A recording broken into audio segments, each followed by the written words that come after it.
dinobatkan jadi tokoh perubahan. Pernah juga dapat 281 penghargaan untuk Jawa Barat saat jadi gubernur. Kang Aher, seorang politikus iya, ustadz iya, kepala keluarga yang memberikan contoh untuk kita semua yang muda-muda ini juga iya. Pola didik Kang Aher di rumah ke anak-anak tuh sama Bu Neti tuh gimana sih Kang Aher? Pagi-pagi itu membangunkan semua anak untuk sholat di masjid.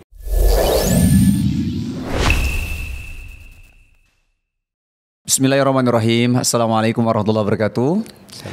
Alhamdulillah, ini Masya Allah nih kita hari ini kedatangan apa bisa dibilang ya, seorang politikus iya, ustadz iya, kepala keluarga yang memberikan contoh untuk kita semua yang muda-muda ini juga iya, Masya Allah. Assalamualaikum Kang Ahmad Heriawan atau Kang Aher, gimana kabarnya? Baik, sehat walafiat, alhamdulillah. Pertama-tama terima kasih jazakallah khair ya, udah bersedia Kang Aher untuk hadir di podcast kami. Karena sebenarnya dulu itu Kang Aher, saya tuh pengen nanya sama Kang Aher dulu ya.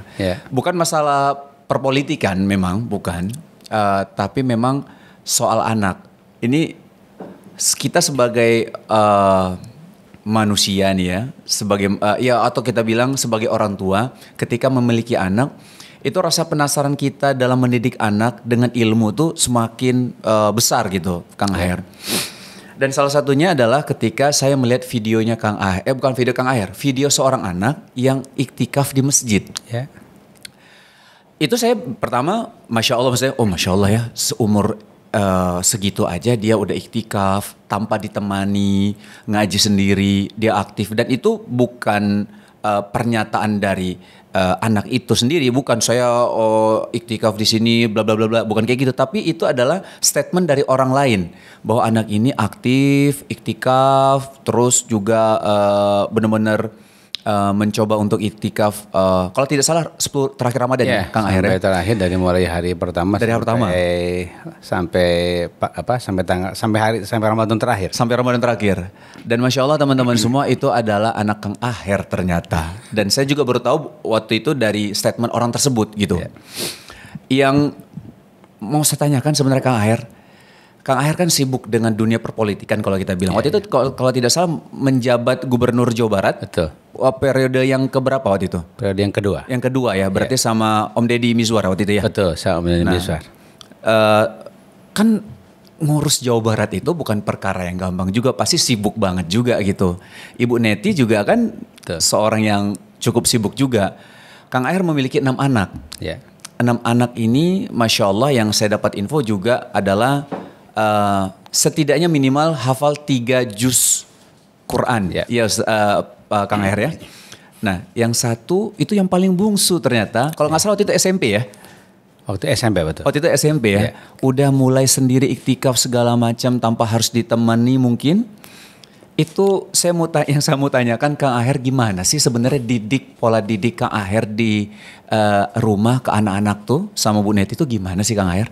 Ya kalau terkait dengan sholat memang kita menjadikan topik utama ya dalam pendidikan anak, karena kita meyakini bahwa kalau sudah sholatnya bisa diurus dengan baik, maka yang lain-lain lebih mudah. Begitu pemahaman kita. Sholat adalah penghambaan yang paling tinggi kepada Allah Subhanahu Wa Taala. Dan kalau sholat sudah bisa dilakukan, maka penghambaan yang lain kan akan ikut, akan lebih mudah. Itu pemahaman kita yang kita pahami. Oleh karena itu saya punya kebiasaan pagi-pagi itu membangunkan semua anak untuk sholat di masjid. Sejak awal ya. Sejak umur berapa Kang? Udah mulai sholat di masjid itu karena kan ada umur-umur yang kita arahkan untuk sholat. Umur teman anak-anak sudah diajak. Oh dari TK sudah ini ya? Sudah diajak. Jadi semenjak anak-anak sudah diajak, biasanya memang perlu waktu untuk membangunkan mereka ya. Tidak bisa membangunkan langsung bangun, tapi ditunggu dulu. kemudian dibimbing ke toilet, dibimbing wudu, kemudian bareng-bareng ke masjid. Itu semenjak kami tinggal di Pondok Gede di Bekasi, kemudian kami tinggal di Kampung Melayu di Jakarta, kemudian kami tinggal di Bandung sebagai gubernur. Itu terus kami lakukan. Jadi sederhana saja seperti itu, rutinitas, tidak terasa istimewa bagi kami, biasa-biasa saja. Memang kewajiban sebagai seorang tua ya. Jadi orang tua kami membangunkan anak-anak setiap sebelum subuh. Oke, kalau misal sholat ini memang apa namanya, ada pertanyaan nih Kang Aher soal sholat ya. Kalau misal sholat itu, waktu itu saya pernah kemarin sama Bunda Iliza Kang Aher, kita ngobrol, kita ngobrol-ngobrol, saya tanya, kata Bunda Iliza, Bunda tuh nggak pernah memaksakan anak untuk sholat, untuk ngaji gitu kan. Tapi kecintaan itu lahir ke mereka memang. Tapi memang yang gak pernah Bunda lewatkan adalah bagaimana selalu Bunda berdoa. Di setiap apapun, bukan hanya di setelah sholat gitu ya. Tapi ketika mau pimpin rapat, Bunda doa dulu. Salah satunya adalah doa untuk anak-anak, untuk menjadi anak soleh gitu. Dan kita tahu kekuatan doa, Masya Allah itu senjata umat Islam Kang Aher ya. Nah kalau Kang Aher sendiri, kalau misalnya anak-anak dari TK, ada gak di antara anak-anak Kang Aher yang aduh gak mau, nanti dulu segala macam. Itu ada kayak gitu-gitu juga gak Kang? Alhamdulillah tidak menemukan itu. Ini memang udah dari udah takdir Allah tidak menemukan itu. Jadi karena sejak awal kita sudah mengenakan sholat, sehingga sholat itu sebelum dirasakan sebagai sebuah kewajiban sudah jadi habit terlebih dahulu.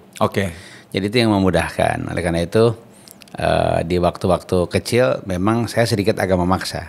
Oh gitu. Dalam arti kalau belum berhasil membangunkan anak, saya membangun anak sampai berhasil. Saya bangunkan mereka sampai berhasil, kemudian dibimbing berwudu, kemudian langsung ke masjid bersama-sama.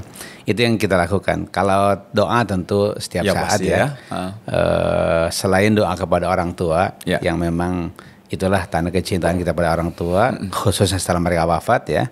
Allahumma ighfir lana dzunubana wali-walidina atau wali-walidaya warhamhuma kama rabbayani shaghira.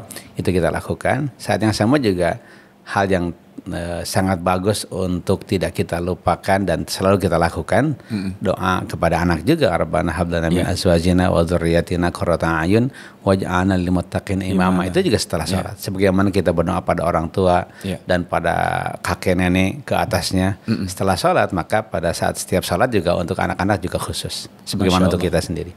Masya Allah. Kang Aher, ini ada pertanyaan beberapa yang sudah dibuat oleh tim The Sungkars nih Kang Aher. Pertama, Kang Aher prestasinya banyak banget Masya Allah. Alhamdulillah. Pernah dinobatkan jadi tokoh perubahan. Pernah juga dapat 281 penghargaan untuk Jawa Barat saat jadi gubernur. 281 banyak banget Kang. Masya Allah. Kang, apa yang orang tua dulu ajarkan ke Kang Aher untuk sampai tahap ini? Karena setahu kami juga Kang Aher dulu juga kuliahnya di Lipia kan. Yang dimana orang tahu kalau Lipia ya kuliah agama, syariah lagi kalau nggak salah ya Kang ya. Terus kenapa kok bisa tiba-tiba jadi gubernur, terus prestasinya juga Masya Allah gitu. Itu gimana Kang? Orang tua ada didik apa atau gimana Kang? Pertama yang saya dapatkan dari orang tua itu adalah keikhlasan ya. Masya Allah. Keikhlasan yang sangat luar biasa. Ibu sangat ikhlas, bapak sangat ikhlas, nenek juga sangat ikhlas, luar biasa. Masya Allah. Saya teringat kalau nenek itu punya makanan, lebih baik dia tidak makan daripada cucunya tidak makan. Tidak memakan makanan yang dia miliki gitu. Kalau seperti itu, ayah pun seperti itu. Jadi saya belajar betapa mereka mencintai anaknya sangat luar biasa dalam keterbatasan pengetahuan. Kan saat itu bagaimana metode mendidik anak belum sehebat sekarang kan.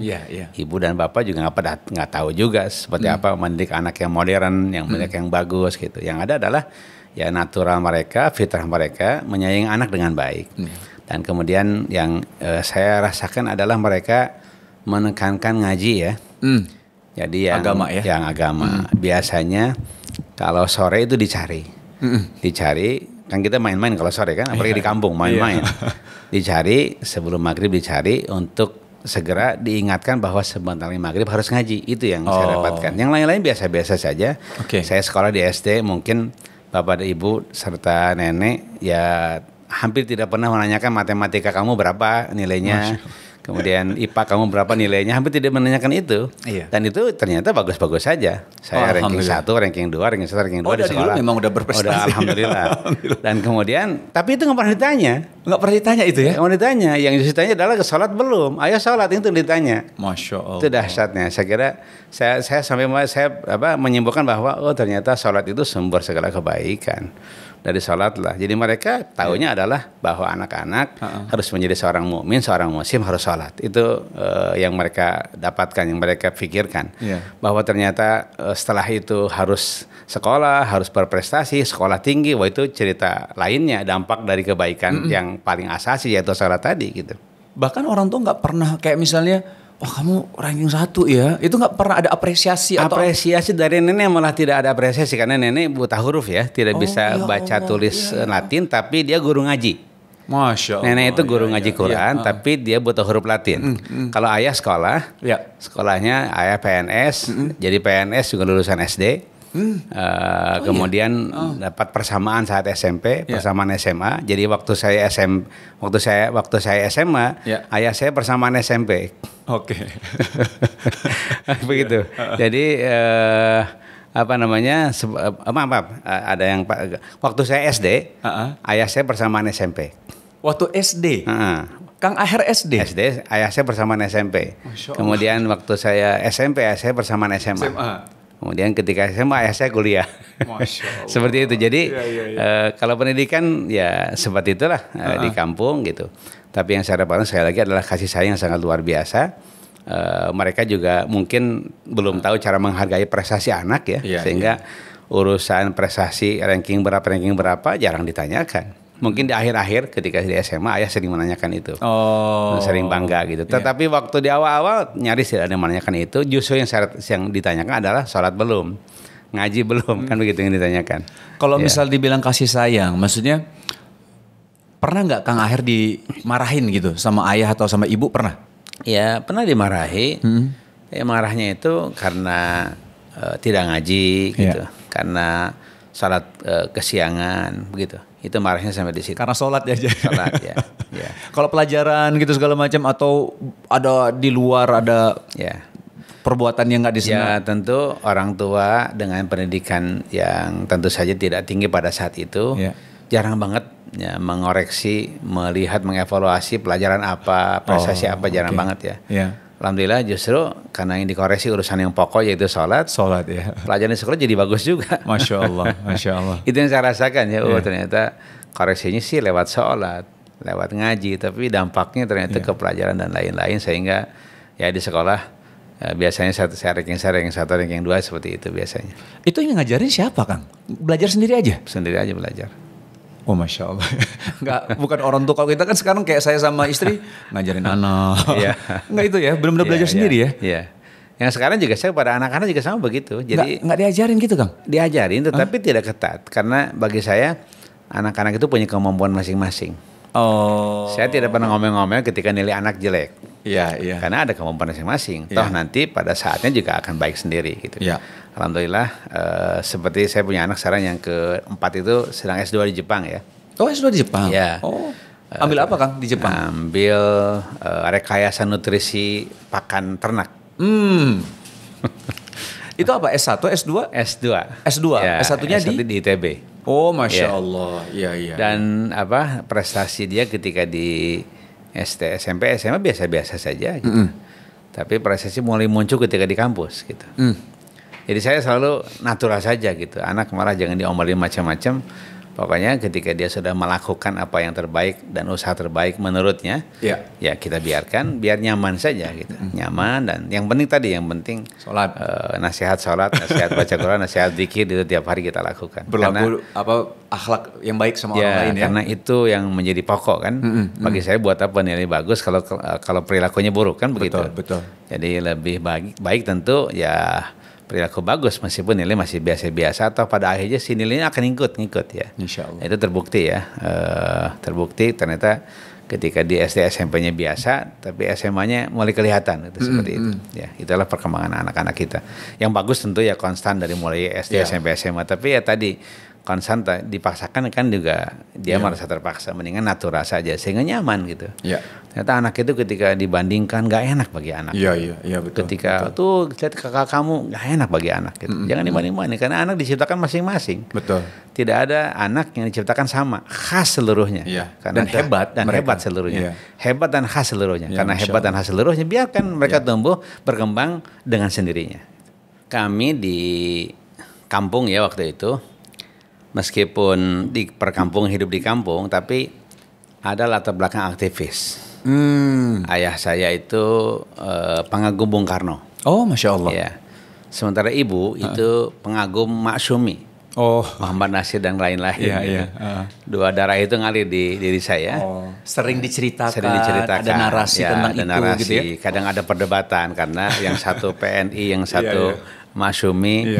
Itulah yang menghadirkan pembincangan politik itu biasa terjadi di keluarga kami ya. Saat yang sama ketika di Libya juga ada aktivitas antara para mahasiswa, ada pengajian juga kan seringkali membicarakan masalah politik. Dan kemudian pada tahun 97-98 ketemu momentumnya kan. Ada kesempatan untuk berpolitik karena ada krisis politik di Indonesia dengan jatuhnya Pak Harto pada saat itu, berdirinya beragam partai politik dan dari situlah saya ikut serta menjadi salah satu deklarator Partai Keadilan saat itu. Ada 60, ada 50 deklarator. Kemudian saya adalah satu di antaranya. Tentu ya bukan pentolannya karena kita masih muda banget saat itu ya. Alhamdulillah. Dan kemudian pemilu 99 menghantarkan saya dan 4 orang lainnya menjadi salah satu anggota DPRD DKI Jakarta. Semenjak itu ya. Tentu setelah itu kan ya aktivitas kita banyak di urusan politik. Dan alhamdulillah ternyata tidak sulit-sulit banget ya. Karena Al-Quran mengajarkan segalanya terbuka. Jadi pikiran saya menjadi terbuka dalam konteks pelayanan publik, dalam konteks pelayanan masyarakat, dalam konteks bagaimana pemerintah yang baik. Kan prinsip-prinsipnya ada di situ. Gitu. Betul. Nah tinggal tentu saja kita banyak baca, banyak belajar, banyak kursus ya terkait dengan detail dan teknisnya bagaimana mengelola pemerintahan dan bagaimana mengawasi jalannya pemerintahan sebagai anggota DPRD waktu itu. Itu ceritanya. Kalau ngomong Partai Keadilan saya ingat banget dulu waktu saya di Aceh. Saya kan di Sigli, Kang Ayar. Nah itu dulu yang ngajarin kami guru-guru ngaji, para ustadz gitu kan. Kita kan belum tahu apa-apa, masih bocah banget. Masih banget. Umur berapa gitu? Saya berapa ya? Saya 85 Kang Ayar. 85 lulus SMA? Bukan, 85 saya baru lahir. Wah, jauh banget dong kalau itu ya. Jadi makanya 90 SD lah pokoknya. SD ya SD. Saya SD, terus guru-guru ya ustadz-ustadz kami. Itu ngomong soal politik, kami kan juga belum ngerti kan. Tapi memang waktu itu kan Partai Keadilan, gitu kan, Partai Keadilan. Kita cuma lihat, ini ya politik ya gitu-gitu. Maksudnya kita nggak paham itu kan, gitu kan. Tapi ya kami ngikut-ngikut aja pada saat itu kan, berkumpul sama para ustadz gitu kan. Ada namanya dulu ustadz. Ada 2 tuh, tapi adik ustadz yang adik ustadz saya itu yang benar-benar aktif di saya lupa namanya, itu yang aktif di Partai Keadilan. Tapi memang rata-rata anak muda semua ya. Iya betul, waktu itu anak muda karena kebanyakan penggeraknya adalah para mahasiswa atau baru lulus. Ya saya tapi juga. Yang awal siapa Kang Ayar? Awalnya ya tentu berangkat dari beragam pengajian, beragam kumpul-kumpul mahasiswa kan gitu. Pendirinya tapi ada kan? Pendirinya ada Ustaz Hilmi Aminuddin diantaranya kan yang almarhum. Kemudian ada Dr. Salim Ajub yang sekarang menjadi Ketua Majelis Syuro. Ada siapa namanya? Ada Mahmud Ismail sebagai Presiden. Dr. Hidayatul Wahid saat itu. Masya Allah. Juga waktu itu masih muda juga Pak Hidayatul Wahid ya. Itu para pendirinya. Itu yang paling tuanya saja masih muda saat itu kan gitu. Kalau Pak Tifatul Sembiring termasuk pendiri. Pendiri juga ya berarti ya? Termasuk pendiri ya. Pak Tifatul Sembiring termasuk pendiri. Saya pernah sempat terkesan dengan bukan speech ya, tapi waktu itu kan ada diskusi dengan beberapa anggota DPR kalau nggak salah. Pak Tifatul pernah jadi anggota DPR kan? Sekarang masih anggota. Oh masih anggota DPR. Ya dia pernah jadi anggota DPR, kemudian jadi menteri satu periode di masa Pak SBY. Waktu jadi menteri Pak.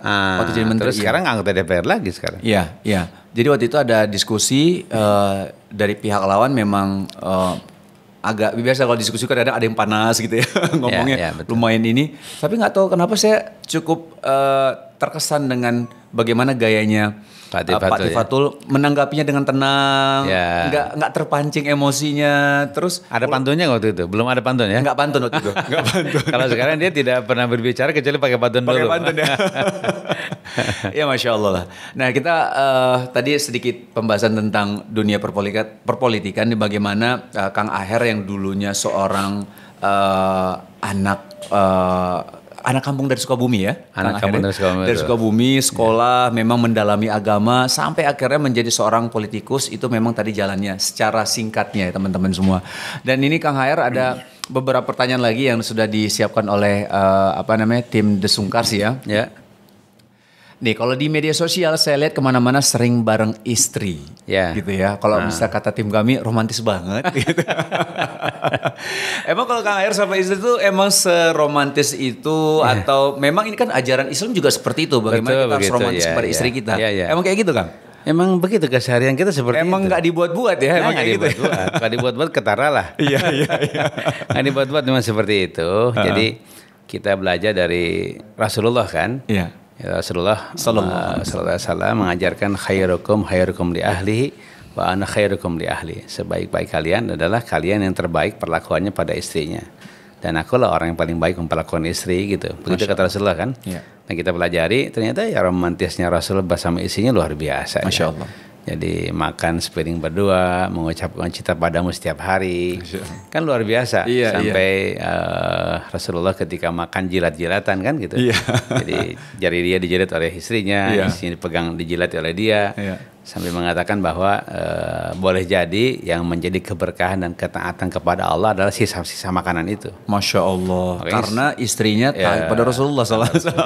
Bukan sisa makanan. Jadi, sisa makanannya. Sisa makanan kan yang dijilati Rasul tidak hanya di jari. Yang di piring pun dibersihkan. Sisa keberkahan dari makanan. Jadi boleh jadi sisa-sisa itulah yang menjadi ketaatan. Bukan yang pokok makanannya kan boleh jadi. Tentu saja. Itu saking anti kemubadirannya dalam Islam, tidak boleh ada yang mubadir, semua harus bermanfaat begitu kira-kira. Dan gambaran lainnya adalah betapa harmonisnya Rasul dengan istri-istrinya. Betul. Itu yang sering kali jadi gambaran. Oleh karena itu ya tidak salah, justru seharusnya kalau kita juga menampilkan sisi romantis dengan istri di hadapan anak romantis itu kan jadi gambaran. Anak-anak kita ketika nanti menikah, ketika berkeluarga kan sudah ada gambaran. Ada contoh ya. Ada contoh. Orang tuanya seperti itu, perlakuan satu sama lain, baik suami kepada istrinya atau istri kepada suaminya. Itu yang pertama. Yang kedua, tentu secara filosofis kan harus masuk ya, bahwa kita ini makhluk keabadian. Karena kita makhluk keabadian. Maksudnya makhluk keabadian? Ya, gimana? Kita ini ketika tercipta sebagai manusia, kita jadi abadi kan. Kita tidak punya ujung kehidupan.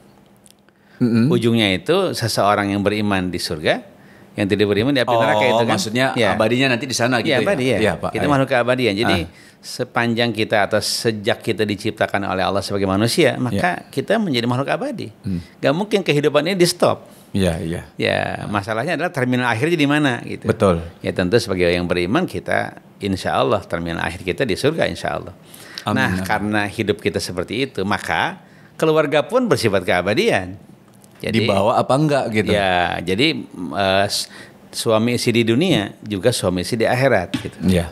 Jadi tidak ada alasan dong kalau gitu tidak akrab, tidak harmonis gitu. Toh kita akan bersama-sama bukan hanya di dunia tapi di akhirat akan menjadi suami istri kembali gitu. Gitu kan. Di Al-Qur'an disebutkan jannatu adnin yadkhulunaha wa man salaha min abaihim wa azwajihim wa dzurriyyatihim wal malaikatu yadkhuluna 'alaihim min kulli bab. Surga Aden akan dimasuki oleh orang yang beriman, tidak sendirian kan? Bersama ayah mereka, kakek mereka ke atas gitu. Bersama pasangan mereka, bersama anak dan ke bawah cucunya, cicitnya, dan para malaikat akan menyambut mereka di pintu-pintu surga. Jadi berdasarkan itulah kemudian kita harus membangun keluarga itu diniatkan sebagai keluarga abadi dunia akhirat gitu. Oleh karena itulah kalau itu yang jadi pikiran kita kan nggak ada cerita perceraian, nggak ada cerita percekcokan yang berat yang kemudian berujung pada permusuhan suami istri yang berujung pada pecah, naudzubillah kan begitu. Jadi ini filosofi yang sangat kokoh yang harus diungkapkan. Makanya kalau saya khutbah nikah biasanya saya ungkapkan itu. Oh, Masya Allah. Bahwa pernikahan itu tidak saja berdimensi duniawi tapi juga berdimensi ukhrawi, sebab suami istri di dunia adalah suami istri di akhirat kelak nanti gitu.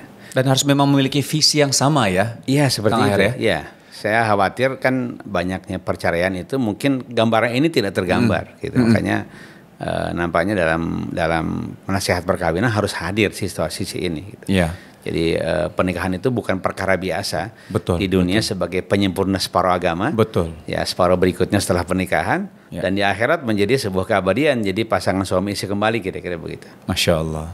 Kang Aher, kalau misalnya gara-gara Kang Aher ngomong soal khotbah nikah nih ya, pengen nanya kalau misalnya dulu sama Ibu Neti memang dari awal sudah maksudnya memilih karena memang punya satu visi. Ya.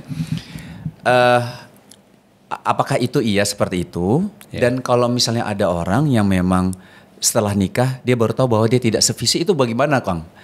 Dari yang sebelumnya, ini enggak, kita kan harus cari ini satu visi atau enggak dengan kita. Kalau enggak kan akan terjadi perbedaan ketika berjalan ya, Kang ya. Nah, tapi pertanyaan kedua adalah ketika setelah berjalannya pernikahan ternyata ada yang tidak sevisi secara tujuan akhirnya. Itu gimana tuh, Kang, kalau kayak gitu? Ya, pertama kalau dalam konteks saya alhamdulillah sejak awal sevisi ya. Iya. Yang kedua, sekufu harus nggak, Kang? Sekufu itu tentu ya yang wajar dalam konteks sosial ya. Iya. Kan rasanya rumit orang kampung nikah dengan anak menteri maunya gitu kan.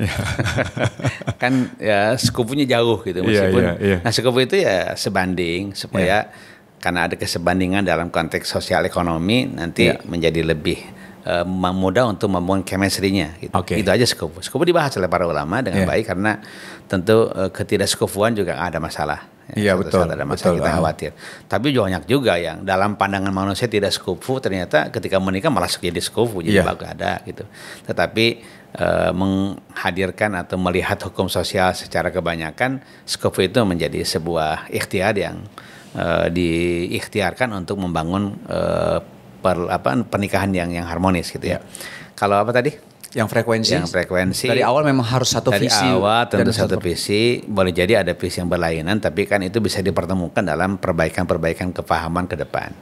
Oleh karena itulah mencari ilmu, mencari pengetahuan, termasuk ilmu berkeluarga, ilmu bersuami istri kan harus terus dijalankan.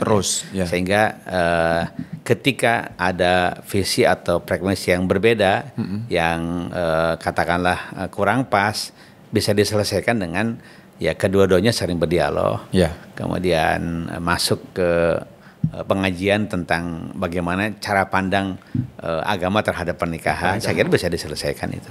Jadi memang sebenarnya landasannya itu udah landasan agama ya, Kang ya? Oh betul, karena pernikahan itu peristiwa agama, bukan peristiwa negara. Peristiwa agama. Negara mengakui gitu kan, negara mencatat kan begitu. Peristiwa agama. Jadi ketika seseorang menikah itu peristiwa agama. Makanya kata Rasulullah, barang siapa yang menikah maka sama dengan menyempurnakan separuh agama. Nah, silakan sempurnakan separuh lagi setelah pernikahan gitu. Kan seperti itu. Jadi itu peristiwa agama. Jadi ini peristiwa besar. Bukan peristiwa sederhana. Oleh karena itu ya cara pandang kita pada pernikahan itu harus kokoh karena dia peristiwa agama, dan kemudian dengan pernikahan itu ada dua peristiwa penting yang terjadi berikutnya. Yang pertama, akan ada keturunan yang menjadi kelangsungan hidup manusia. Kan tanpa pernikahan gak mungkin ada keturunan kan, ya, atau pernikahan sesama jenis gak mungkin ada keturunan. Naudzubillah. Makanya diharamkan gitu kan. Oleh karena itu, karena pernikahan tujuannya untuk membangun keberlangsungan hidup manusia, maka menikah juga diniatkan untuk memiliki keturunan anak-anak yang soleh. Itu yang pertama. Yang kedua, sangat penting mengapa kita harus memiliki keturunan anak yang soleh, karena itulah yang akan menjadi investasi kita ke depan. Dunia akhirat ya, dunia, ibadah mereka adalah ibadah kita. Masya Allah. Jadi ketika kita punya anak, maka anak sebagai pelanjut ibadah kita kepada Allah Subhanahu Wa Taala. Masya Allah. Itu yang paling penting kan. Gitu. Makanya punya anak itu investasi dan bangga gitu. Kalau filosofinya dalam seperti itu gitu. Masya Allah, Masya Allah. Gimana? Mau segera nikah teman-teman? Mau kelihatannya segera nih. Ini pada belum nikah nih? Adanya udah, ini belum. Dua nih. Yang belakang udah. Kang Aher, oke, ini kan Kang Aher sama Ibu Neti juga kan sama-sama berpolitik nih ya. Nah, bagaimana sih membagi waktu ya? Maksudnya gini, kita kan sebagai ya sebagai manusia kita kan ada yang namanya me time-nya ada, terus couple time sama pasangan ada, sama family time sama anak-anak ada, bahkan social time kita juga ada. Itu bagi-bagi waktunya gimana, Kang Aher? Ya, yang bisa menyelesaikan itu adalah manajemen waktu ya. Iya, manajemen waktu ya. Kalau kita tidak sibuk ya kapan tidak sibuk. Ada porsinya nggak? Ada porsinya, tapi apapun porsinya sedikit maupun banyak kita efektifkan. Jadi kita dari awal ketika sibuk menjadi gubernur, kemudian istri saya juga sibuk menjadi ketua PKK. Kan di Indonesia itu dalam tata pemerintahan kan pejabat tidak punya istri. Nggak ada istri pejabat, yang ada istri Ahmad Heriawan kan. Tapi di Indonesia itu unik gitu, karena istri gubernur sama dengan otomatis ketua PKK, ketua Dekranasda. Ada sejumlah jabatan yang ex officio langsung dijabat oleh seorang istri pejabat gitu. Di Indonesia begitu. Jadi kalau di luar nggak gitu gitu? Nggak begitu. Nggak ada di luar seperti itu. Di Indonesia unik. Sehingga dengan demikian seorang istri pejabat pasti terlibat dalam jabatan tersebut karena ternyata diberi jabatan sosial yang lain yang melekat pada dia sebagai istri pejabat. Jadi artinya untuk Indonesia itu kasus khas lah gitu ya. Dengan demikian kan jadi sama-sama sibuk kan gitu. Oleh karena itu ketika sama-sama sibuk, saya di Cirebon, istri saya di Bogor, saya di Tasik, istri saya di Subang, begitu kan dulu saling berjauhan. Tapi kan ya di malam hari kita bertemu, pagi hari kita bertemu, makanya pagi-pagi meskipun anak sudah mulai besar, saya biasa bangunin anak, saya biasa nyuruh mandi, yang masih agak kecil masih disuapin dan lain-lain. Oh itu masih? Sama Kang Aher sendiri gitu? Ya, betul begitu. Jadi saya menyuapi anak, meskipun anak sudah mulai agak gede, saya masih melakukan. Bukan apa-apa, mereka mampu makan bersemakan sendiri kan, tapi menyuapi itu kedekatannya luar biasa. Iya benar sih, beda. Di awal-awal kita suapi-suapi, akhirnya mereka sendiri yang melanjutkan seterusnya gitu. Itu sampai anak usia SD masih saya suapin. Kalau waktu sama anak gimana Kang tuh? Maksudnya kan cuma ketemu mungkin pagi ya kali ya? Iya betul. Itu benar-benar quality time-nya gimana tuh? Apa? Biasa apakah bercerita, gimana Kang? Quality time-nya adalah kita dirasakan dekat dengan semua mereka. Ya dari mulai membangun subuh kan. Oh iya bangunin subuh. Kemudian mandi juga kita kontrol, makan kita kontrol, kemudian sekolah juga kita tanya. Antar nggak ke sekolah Kang? Yang kecil kadang-kadang diantar. Kalau ada waktu diantar. Ya. Termasuk ngambil rapot juga diambilin rapot. Saya jadi gubernur masih ngambil rapot sendiri. Gitu. Dan saya ikut antri gitu. Meskipun ada kepala sekolah, Pak langsung Pak nggak bisa. Saya bilang saya orang tua di sini bukan gubernur. Saya harus antri. Begitu. Jadi ya quality time kita lakukan sedapat mungkin supaya anak tidak merasa jauh dari orang tuanya karena memang waktu kita banyak tersita untuk urusan sosial politik. Tapi ternyata anak-anak alhamdulillah tumbuh dengan baik dan tidak merasa kehilangan bapaknya atau ibunya. Figur ayah ya. Apalagi sekarang kan ada IT. Iya betul. Mereka mengenal HP masing-masing, kita kontrol. Istri saya kalau pergi ke sebuah tempat langsung anak-anak, Mbak Ibu kesini mohon doa, wah sudah rame. Jadi ada keluarga ya? Ada grup keluarga. Dan kita akan mengevaluasi, mempersoalkan gitu. Kenapa nih gak muncul tadi seharian gitu. Di WA group, kenapa gak muncul gitu. Aku sibuk kan, ada alasan lah gitu. Tapi yang jelas komunikasi kita terjaga selama ya sehari-hari, setiap pagi maupun malam. Karena kita punya WA group dan lain-lain, sehingga hangat saja alhamdulillah. Masya Allah.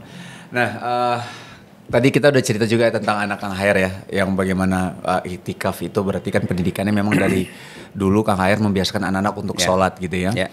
Nah, kalau anak-anak sekarang yang paling bungsu sekarang kelas berapa Kang? Yang paling bungsu sekarang kuliah di Yordan. Oh kuliah di Yordan? Yang itu yang hafal Quran 30 juz plus yang iktikaf itu ya. Masya Allah. Nah, sekarang sedang kuliah di Yordan. Ambil apa Kang di sana? Ambil fikih dan usul fikih. Kenapa di Jordan? Biasanya kan orang-orang kan orientasi pengen ke Madinah gitu. Itu nampaknya atau ke Mesir kan Al-Azhar. Itu pilihannya sendiri. Yang menjadi alasan bahasanya bahasa lebih fasih gitu ya di sana. Kemudian di Yordan sebagaimana di Mesir juga. Di Mesir mungkin terlalu padat, banyak banget orang Indonesia di sana. Gak masalah pilihan juga, tapi akhirnya jatuh ke Yordan. Dan di Yordan itu yang dia katakan di Yordan saya ingin belajar di dua tempat, formal di kampus, non formal di masjid-masjid, di tempat-tempat yang menyelenggarakan ijazah-ijazah gitu ya. Jadi ada sebuah tempat yang mengajarkan fikih dari satu buku dari awal halaman sampai akhir halaman. Namanya ijazah. Jadi sebuah buku tamat dibaca. Nanti kitab yang lain begitu juga. atau mempelajari Sahih Bukhari dari mulai awal sampai akhir, Sahih Muslim dari awal sampai akhir. Sehingga ada cerita bahwa sejumlah kitab, baik kitab fikih, kitab usul fikih, kitab hadis maupun kitab tafsir tamat dibaca dari mulai halaman pertama sampai halaman terakhir. Masya Allah. Nah, karena kelemahannya kalau belajar di kampus itu kan pakai kurikulum. Kurikulum seringkali nyomot dari sana sebagian. Jadi tidak tamat seluruhnya gitu. Nah, itu juga diambil karena itu resmi di kampus. Saat yang sama juga dia ngambil di madrasah non formal, termasuk di masjid-masjid untuk ngambil ilmu-ilmu seperti itu. Kalau anak-anak ini nggak Kang, maksudnya ada arah-arah ke politik juga? Perbincangan politik kan perbincangan harian kita ya. Tapi saya punya hal yang baru yang diterapkan pada anak-anak. Saya ingin anak-anak terjun ke politik itu setelah mapan secara ekonomi. Alasannya apa Kang? Alasannya biar ketika terjun di politik pikirannya tidak banyak ke urusan ekonomi, karena sudah mapan, lebih kepada perjuangan politik dan pelayanan publik. Bagaimana mendayagunakan apa yang ada pada pemerintahan itu sepenuhnya untuk kebaikan dan kesejahteraan masyarakat tanpa ikut ada kepentingan untuk memiliki, untuk mengambil dan lain sebagainya. Sehingga insya Allah dalam pikiran saya kalau ekonomi sudah mapan baru terjun ke politik kan akan jauh dari urusan korupsi dan lain-lain gitu. Begitu. Kalau enggak mapannya tapi dalam hal maksudnya gini, apakah kerja dulu atau buka usaha baru kita terjun ke politik? Ya gitu? Apapun saya kira bisa bekerja, bisa lebih diutamakan sebelumnya usaha ya. Kalau usaha sudah berjalan dengan bagus, sudah dalam konteks ekonomi sudah berkecukupan lah. Nampaknya nyaman kalau seseorang masuk ke dunia politik. Tapi di antara semua itu yang Kang Aher lihat kayaknya nih paling mungkin passion ke arah politik nih anak yang ini nih gitu. Ada kan? Nampaknya atau semua? Anak pertama, anak terakhir. Oh, anak pertama sama terakhir. Oh, Masya Allah. Anak terakhir itu bincang-bincang politiknya juga meskipun di syariah kuat juga. Kayak Kang Aher juga berarti ya. Anak yang pertama juga ya, insya Allah. Oh, Masya Allah. Kang Aher, apa yang sering Kang Aher sampaikan kepada anak-anak Kang Aher? Maksudnya kan ada quality time yang bersama anak-anak. Tadi kalau misal Kang Aher cerita bagaimana Kang Aher juga suka suapin anak-anak walaupun udah mulai gede gitu ya, ingetin sholat dan lain-lain. Apa sih pesan yang sering Kang Aher sampaikan kepada anak-anak? Pesan yang paling umum saya sampaikan itu seperti pesan nenek dan ayah saya. Sholat, tepat sholat di awal waktu, tilawah Quran, zikir jangan lupa. Kemudian kalau punya rezeki sedekah. Dan berakhlak baik pada sesama. 5 hal itu yang sering saya kemukakan, diulang-ulang terus-terusan. Itu terus ya? Terus, karena biar dalam pikiran saya itulah sumber kebaikan di situ kan adanya. Kalau orang sudah sholat dengan baik, sudah tilawah, sudah zikir, ya pasti hubungan dengan Allahnya bagus kan. Kalau hubungan dengan Allah bagus, pasti manusia juga tinggal dilaksanakan. Karena biasanya ketika hubungan vertikal bagus, horizontal juga dibagus. Gitu. Insya Allah. Makanya pertanyaannya kalau horizontalnya buruk, jangan-jangan dengan Allah sedang buruk. Gitu. Ini juga yang kami bahas, sempat kami bahas sama Ustadz gitu ya. Waktu itu sempat kita bahas. Jadi ada hubungan. Ini kepasangan malah, kepasangan itu tidak baik. Berarti yang harus diperhatikan adalah bagaimana hubungan dia sama Allah. Betul itu betul. Itu betul. Tadi kita bahas surat Al-Baqarah. Di antara surat ada ayat-ayat yang tentang talak. Di tengah-tengahnya ada jaga sholatmu dan salat wusta. Terus kan Ustadz nanya sama kami kan. Kebayang nggak? Kenapa kalian bisa ngebayangin nggak? Kenapa sih kok ada di antara alat talak nih semuanya? Itu ada di tengah-tengah ada suruh jaga sholat. Habis itu talak lagi gitu. Gitu. Terus kami kan nggak paham kan maksudnya. Kenapa ya Satya? Kok ada di tengah-tengahnya? Ini kan lagi bahas tentang talak nih gitu kan? Ya artinya hubungan kalian sama manusia itu ada pengaruh besar banget hubungan kalian sama Allah gitu. Betul. Kalau kalian ada sesuatu yang tidak baik hubungannya sama Allah, siap-siap hubungan dengan manusia juga nggak baik nanti. Betul. Oh, Masya Allah, itu dalam banget sih. Masya Allah. Oke, tadi sudah banyak kita sebenarnya bahas sama Kang Aher ya. Terima kasih Kang Aher. Cuman ini ada beberapa lagi pertanyaan buat Kang Aher. Kang Aher katanya dibilang hafiz Quran. Itu benar atau tidak Kang Aher? Hafid beberapa juz saja. Hafid beberapa juz saja ya. Saya waktu di Libya dulu hafaz sampai mendekati 10 juz ya. Masya Allah. Ya sekarang tentu masih ada tapi sudah banyak yang hilang. Tapi setiap saat ya diusahakan untuk kembali lagi dan hafalannya mudah-mudahan ke depan bertambah. Amin. Mengikuti amin. anak bungsu saya gitu. Karena kesusul kan sama anak bungsu gitu. Udah kesusul gitu, ya. Udah kesusul. Tentu situasi yang lain karena ketika menghafal di waktu kecil belum ada kesibukan kan tentu lebih cepat ya. Iya. Dan saya dulu baru mengenal hafalan Quran ketika usia 20 tahun. Iya. Ketika masuk Lipia dulu baru Masuk ada hafalan Lipia Quran. baru Ya. ini ya. Kalau anak saya kan semenjak SD sudah mulai. Udah SD ya, Masya Allah. Sejak TK sejak SD sudah mulai menghafal Quran sehingga dan lebih fresh kan anak-anak. Iya sih, benar. Insya Allah. Meskipun demikian ya Terus ya, Bang, ambisi dan cita-cita untuk menghafal Quran juga sangat bagus bagi kita. Saya juga termasuk itu karena Umar bin Khattab radhiyallahu anhu itu hafal Quran beberapa saat menjelang wafat. Masya Allah, Masya Jadi Allah. dia Di tidak masa-masa termasuk akhirnya. dia tidak termasuk sahabat yang hafid Quran, tetapi dia berusaha terus menghafal Quran dan diceritakan dalam sirah dia bahwa dia hafal Quran beberapa saat menjelang wafat. Beberapa bulan menjelang wafat baru hafal Quran. Masya Allah. Kang Aher terakhir. Ya. Jadi politisi atau dosen? Lebihnya menjadi dosen, tapi hari ini saya harus menikmati jadi politisi. Masya Allah. Aman ya. Kenapa Kang? Boleh tahu? Maksudnya kenapa nikmat jadi dosen? Maksudnya kan nikmatin jadi politisi sekarang ya. Betul. Tapi kenapa nikmat jadi dosen? Dosen itu cara untuk menjaga ilmu dan mengembangkan ilmu. Oh, Masya Allah. Jadi tidak mungkin kita bisa mengembangkan ilmu dan menjaga ilmu sehebat ketika kita jadi dosen. Itu akan terjaga ilmu kita. Dan akan terus berkembang gitu. Masya Allah. Jadi kalau jadi politisi tentu ya tidak ilmu-ilmu yang ada itu bisa dilaksanakan. Dieksekusi langsung ya. Dieksekusi langsung. Tapi untuk menambah seringkali terganggu gitu kan karena kesibukan berpolitik. Tetapi ya dua-duanya ada kelebihan, ada kekurangannya. Kelebihannya jadi politisi adalah kita bisa melakukan kebaikan yang lebih masif. Masya Allah, iya betul. Tidak ada cara masif melakukan kebaikan sehebat kebaikan lewat jalur politik, lewat pemerintahan, lewat kekuasaan. Ya saya sering membandingkan waktu saya jadi ketua yayasan dulu, kan hanya bisa membangun ruang kelas itu 4 kelas, 6 kelas begitu kan setiap tahun. Tapi ketika saya jadi gubernur itu kan bisa ngebangun tiap tahun 6.000 kelas, 7.000 kelas, 6.000 kelas seperti itu. Itu baru tema kelas kan, belum tema jalan raya. Ya yang biasa dulu ketika saya masuk anggaran pembangunan jalan raya yang milik provinsi itu 300 miliar. Tahun kedua saya jadi gubernur saya naikkan 500, tahun ketiga saya naikkan jadi 1 triliun. Masya Allah. Dan jalan-jalan menjadi bagus milik provinsi di Jawa Barat seluruhnya gitu. Itu dampak kebaikan dari kekuasaan dan dari politik. Dan kemudian saya juga masih ingat dulu bagi-bagi traktor hanya 100 setiap tahun. Zaman saya bisa 1.000 bisa 2.000 setiap tahun. Oh, Masya Allah. Dampaknya bagi petani sangat luar biasa itu karena tanah 1 hektar kalau dikelola dengan cara tradisional itu bisa 3 hari 1 hektar.